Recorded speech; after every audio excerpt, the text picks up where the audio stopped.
పులి. సో రోజు ఈ బ్రేకింగ్ చదువుతూనే ఉన్నాం. ఆ పులిని వాళ్ళు పట్టుకోలేకపోతున్నారు. ఆ పులి ఇప్పటికీ అనేకమైన పశువుల్ని అంటే బ్రేక్ఫాస్ట్, లంచ్, డిన్నర్ అన్నీ అక్కడే కానిచ్చేస్తుంది. అంటే అడవిలోకి వెళ్ళి జంతువులు వేటాడటం ఇదంతా కష్టమైనట్టుంది.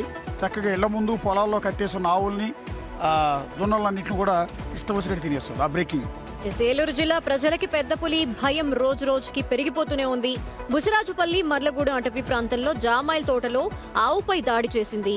ఫారెస్ట్ ఏరియాని ఆనుకుని ఉన్న గ్రామాల్లో పులి తిరుగుతూ ఉండటంతో భయంతో రైతులు, కూలీలు, ప్రజలు బిక్కుబిక్కుమంటూ గడుపుతున్నారు. స్పాట్కి చేరుకుని అటవీ శాఖ అధికారులు పులి ఎటువైపు వెళ్తుందో పరిశీలిస్తున్నారు. చుట్టుపక్కల గ్రామాల ప్రజలు అప్రమత్తంగా ఉండాలని, అటవీ ప్రాంతం వైపు వెళ్ళొద్దని అధికారులు చూస్తున్నారు. ఈ పులిది ఒక విచిత్రమైంది సీదన. ఎందుకంటే ఇంతకు ముందు దాదాపు ఒక 3 నెలల క్రితం ఇదే పెద్ద పులి అటు ఈస్ట్ గోదావరి, వెస్ట్ గోదావరి అవతల వైపు నుంచి ఇటు వచ్చింది. యాక్చువల్లీ అటువైపు జంగిల్లోంచి, చింతూరు జంగిల్ వైపు నుంచి వచ్చి ఇక్కడే మకాం వేసి ఫారెస్ట్ అధికారులు దాన్ని పట్టుకున్నారు. మళ్ళీ అటువైపు అటవీ ప్రాంతంలో విడిచిపెట్టారు. అయినా అది అక్కడ ఉండట్లేదు. మళ్ళీ కూడా వేశారు. దాన్ని ఏమంటారు, ట్రాకర్ కూడా దాని మెల్లో కనపడుతుంది. అవును. ఇప్పుడు కూడా ఆ సీసీ ఫుటేజ్, అటవీ శాఖ అధికారులు ఏర్పాటు చేసిన సీసీ ఫుటేజ్ లో మనం చూస్తుంటే దాని మెల్లో రౌండ్ గా ఇంత పెద్ద ట్రాకర్ ఉంటుంది. ఆ ట్రాకర్ ను బట్టి ఫారెస్ట్ అధికారులు అది ఎటు నుంచి ఎటు మూవ్ అవుతుందో అందరికీ తెలుసు, కానీ పట్టుకోలేకపోతున్నారు. ఎందుకంటే అటవీ శాఖ అధికారులు వెళ్ళి మొత్తం ఇంజక్షన్ తో కొట్టే లోపే అది పారిపోతుంది. అక్కడ డ్రోన్లు ఏర్పాటు చేశారంట.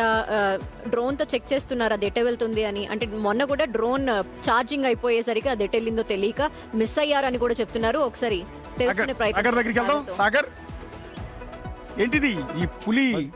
అటవీ శాఖ అధికారులు ఏమంటున్నారు? పట్టుకోగలవు అంటున్నారా లేకపోతే కష్టమైన అంటున్నారా?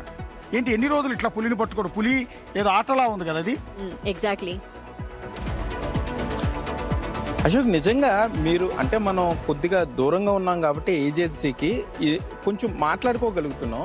ఇదే అక్కడ పరిస్థితి ఉండే గత 8 నెలలుగా కూడా ఏజెన్సీ ప్రాంతంలో తెలంగాణలో కవాడి గోండ్ల దగ్గర మొదలు పెట్టింది. అది 8 నెలల క్రితం తిరుగుతూ ఉంది. గోదావరి దగ్గర పట్టిసీమ నుండి గోదావరి దాటుతుంది, తూర్పుగోదావరి జిల్లా వెళ్ళింది, మరలా అదే రూట్ మ్యాప్లో వెనక్కి వస్తుంది. దానికి ఆకలేసినప్పుడల్లా జనావాసాల్లోకి వస్తుంది.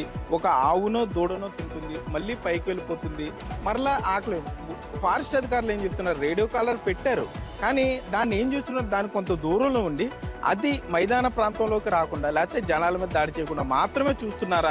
అక్కడ ప్రజలు వణికిపోతున్నారు. పొగాకు పంట ఒక పక్కన నార్మల్ పోసుకుంటున్నారు. వీళ్ళంతా పొలాల కూలీలు కూడా ఎవరు రావట్లేదు మీ ఏరియాలో పులి ఉందని.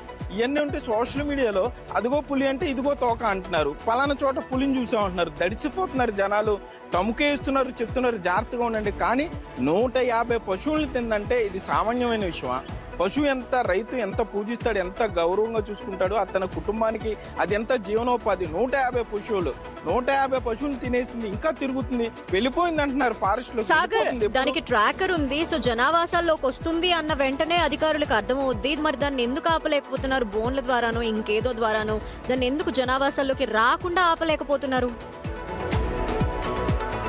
అయితే తమకు ప్రత్యేకమైన కొన్ని నిబంధనలు ఉన్నాయని చెప్తున్నారు. పులి జాతీయ జంతువు కాబట్టి దాన్ని పట్టుకోవడానికి చాలా కఠినమైన నిబంధనలు ఉన్నాయి. మొత్తుమంది ఇవ్వడానికి కూడా కేంద్ర స్థాయి నుండి అనుమతులు రావాల్సి ఉంటుంది. కేవలం మనుషుల మీద దాడి చేయడానికి ప్రయత్నించినప్పుడు మళ్ళీ మీ దగ్గరికి వస్తాను. బేసిక్గా ఏంటంటే లాస్ట్ టైం నాకు కూడా అనిపించింది, ఆల్రెడీ దాన్ని పట్టుకున్నారు కదా, ఏ జూకో తరలిస్తే పోయేది కదా, ఎందుకు మళ్ళీ అడవిలో వదిలిపెట్టారంటే దానికి అనేక రూల్స్ ఉన్నాయి. పెద్ద పులిని మొత్తం ఇంజక్షన్ ఇవ్వాలన్నా, సాగర్ చెప్తున్నాడు దాన్ని పట్టుకోవాలన్నా, దానికి ఏమైనా జరిగినా చాలా సివియర్ యాక్షన్ ఉంటుంది.